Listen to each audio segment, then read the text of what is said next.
Kanalıma, mutfağıma hoş geldiniz. Bugün sizlerle harika sütlü bir tatlı yapacağız. Gluten intoleransı olanlar için inanılmaz lezzetli bir tarif. Hiç bekletmeden yapımına geçiyorum. Tavamın içine bir küçük çay bardağı toz şeker ekliyorum. 2 yemek kaşığı su. Ocağa alıyorum. Hiç karıştırmadan şeker güzel bir renk alıncaya kadar eritiyorum. Tavamı ocağıma aldım. Kaşıkla hiç karıştırmıyorum. Arada bu şekilde tavayı sallıyorum.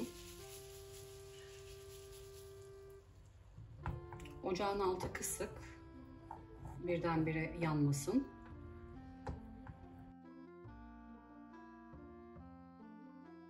Ocağın altını kısmıştım. Şu an başına geçtim. Ocağın altını açtım. Kontrollü bir şekilde şekere rengini verdireceğim. Başından ayrılmıyorum. Çok fazla koyulaşıp acılaşmasını istemiyorum.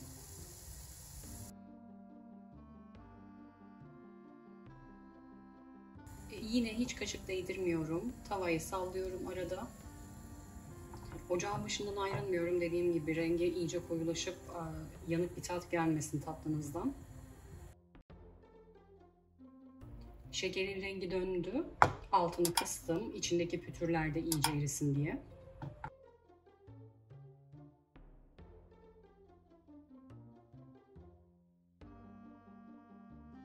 İçindeki şeker kalıntıları iyice eridi. Karamelin rengi de iyice döndü. Artık ocağın altını kapatıyorum. Karameli hemen borcama döküyorum. Tavada daha fazla koyulaşmasın, yanmasın diye. Isıya dayanıklı yuvarlak bir borcam tercih ediyorum.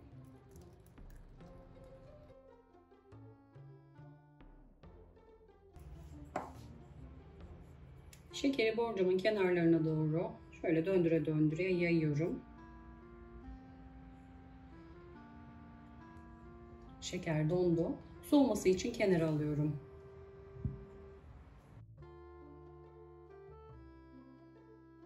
Karameli erittikten sonra hemen borcama aktarın, yoksa tavada daha fazla siyahlaşmaya başlayacak. Bu da acılaşmasına neden olur.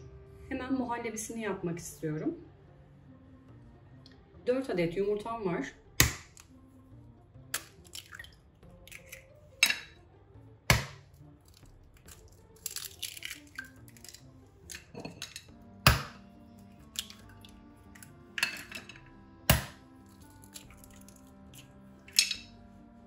Dört adet yumurtayı geniş bir kaseye kırdım.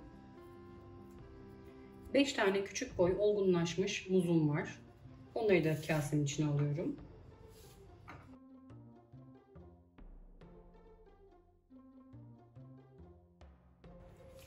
Bir paket vanilya. 2 su bardağı süt.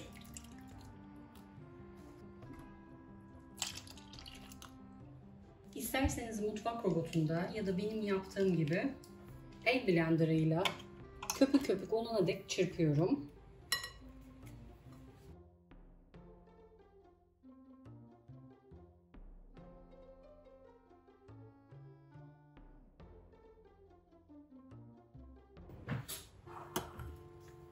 Tüm muzları iyice çektim. En az 2-3 dakika bu şekilde el blenderıyla çekiyorum.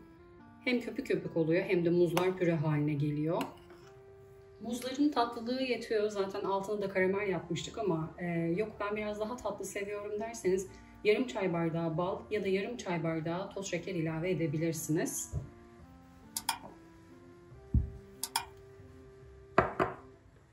Karamelimiz soğumuştu.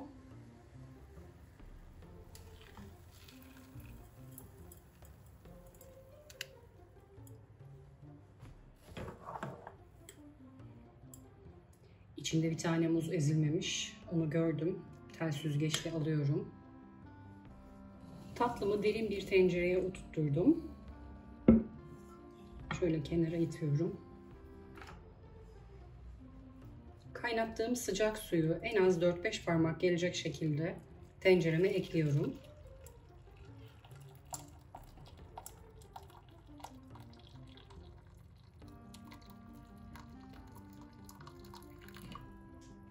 Şöyle sıcak suyumu da ekledim.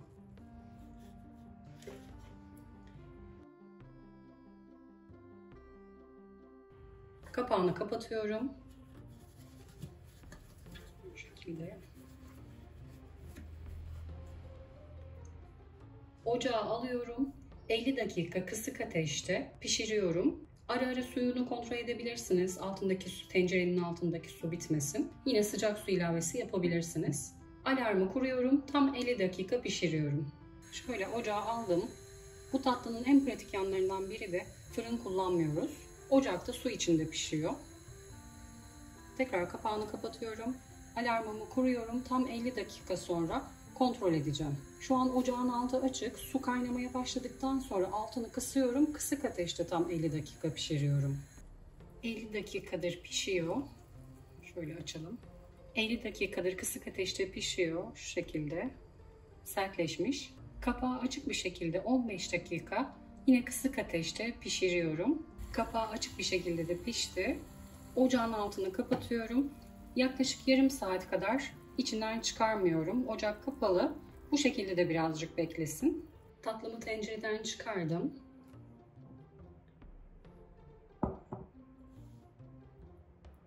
Şöyle sertleşti. Oda ısısına geldikten sonra üzerine streç filmle kapatıp buzdolabına kaldırıyorum. Mutlaka bir gün önceden yapılması gerekiyor. Altındaki karamelin kendine bırakıp tatlının da iyice donması gerekiyor. Oda ısısına geldikten sonra üzerine streç filmle kapatıp buzdolabına kaldırıyorum. Ertesi gün servis ediyoruz.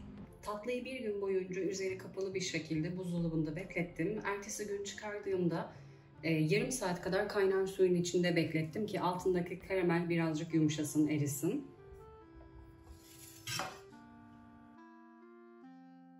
Kolay çıkması için kenarlarını şu şekilde kurtarıyorum.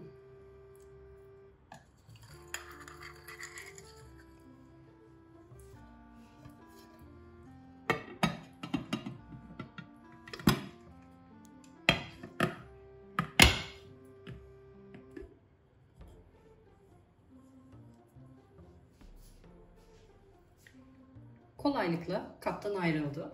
İç dokusunu da göstermek istiyorum.